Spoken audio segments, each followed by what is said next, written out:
네, 윤석열 대통령은 순방 중인 폴란드 현지에서 화상으로 중대본 회의를 주재했습니다. 재난에 대한 신속한 지원과 이재민 보호 강화를 강조했는데 여야 지도부도 각각 수해 현장을 찾아서 피해 상황을 살폈습니다. 국회 연결합니다. 정현우 기자. 네, 국회입니다. 네, 일단 대통령 지시사항 어떤 게 있었습니까? 네, 윤석열 대통령이 오늘 폴란드 현지에서 화상으로 중앙재난안전대책본부와의 회의를 주재해서 호우 피해와 대응 상황을 긴급 점검했다고 김은혜 홍보수석이 서면 브리핑을 통해 밝혔습니다. 먼저 윤 대통령은 회의에서 폭우로 돌아가신 분들의 명복을 빌면서 유가족들에게도 위로의 말을 전했습니다.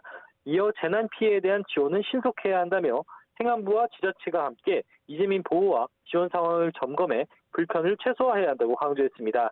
진입을 통제하고 선제적으로 대피 조치를 하는 게 재난 대응의 제일 원칙인데 일부 지역에선 사전 통제가 부족했다면서 지자체가 신속한 조치를 할 수 있게 기상청과 산림청 등이 위험 정보를 실시간으로 파악 전파해야 한다고 말했습니다.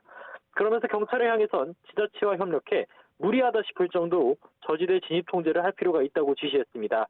윤 대통령은 내일 귀국하는 대로 바로 중대본 회의를 직접 주재하며 피해 상황을 직접 챙길 것이라고 강조했습니다. 이런 가운데 한덕수 총리도 오전에 호우 대처 상황 점검회의를 주재했습니다. 충북 청주 오송 지하차도 침수 사고 등을 거론하며 매물과 범람으로 피해가 계속 느는 상황인 만큼 실종장 구조 수색 작업에도 박차를 가하겠다고 강조했습니다. 들어보겠습니다. 빠른 시간 내 구조 작업이 완료되도록 하겠습니다. 모든 부처와 지자체는 적극적이고 능동적인 자세로 지금의 재난을 극복하는 데 앞장서 주시기 바랍니다. 네, 여야 지도부도 수해 현장을 찾아갔다고요? 네, 극심한 피해에 여야 양당 지도부도 급히 현장 방문에 나섰습니다. 방미를 마치고 귀국 중인 김기현 대표를 대신해 윤지혁 국민의힘 원내대표가 오늘 오전 댐 범람으로 주민들이 긴급히 대피한 충북 괴산군을 찾았습니다. 특별 재난지역 선포는 당연한 일이라면서 댐 문제도 정부 차원에서 검토하겠다고 강조했습니다. 들어보겠습니다. 해봤는데 재난 특별지역 선포라도 신속히 좀 해주셨으면 꽤 감사하다고 말씀드립니다. 그건 당연한 거고 괴산댐 관리 주체 문제라든지 정부 차원에서 한번 괴산댐 문제를 검토를 하겠습니다. 네.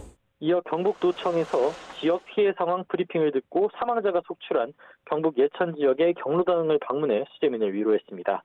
반면 민주당 이재명 대표와 지도부에선 침수 사고가 난 충북 청주 오송읍 지하차도를 찾았습니다. 구조와 수색 활동에 방해가 될 수 있다며 소방 현장 브리핑 청취는 거절하면서 정부의 최대한 신속한 수습이 필요하다고 강조했습니다. 마찬가지로 들어보겠습니다. 이쪽에서 나오는 일종의 지류하고 저쪽 본류가 있는 것을 보는데 휘어있는 하얗죠. 그러니까 이쪽에 조금 있습니다. 이 지류 아주 작은 지류가. 근데 저 본류가 넘쳤다는 거죠? 네. 이후엔 충북 괴산 이재민들이 모여있는 대피소를 방문해 구호품 지원 상황도 함께 살폈습니다. 이런 가운데 수해 상황을 고려해 여야는 내일 원희룡 국토교통부 장관 등이 출석한 가운데 서울 양평 고속도로 특혜 의혹을 다룰 예정이었던 국토위 전체회의와 환노위 소위원회 회의를 취소하기로 했습니다. 모든 공무원들이 비상사태에 대비하면서 현장에 집중하는 것이 필요하다는 판단에 따른 겁니다. 지금까지 국회에서 전해드렸습니다.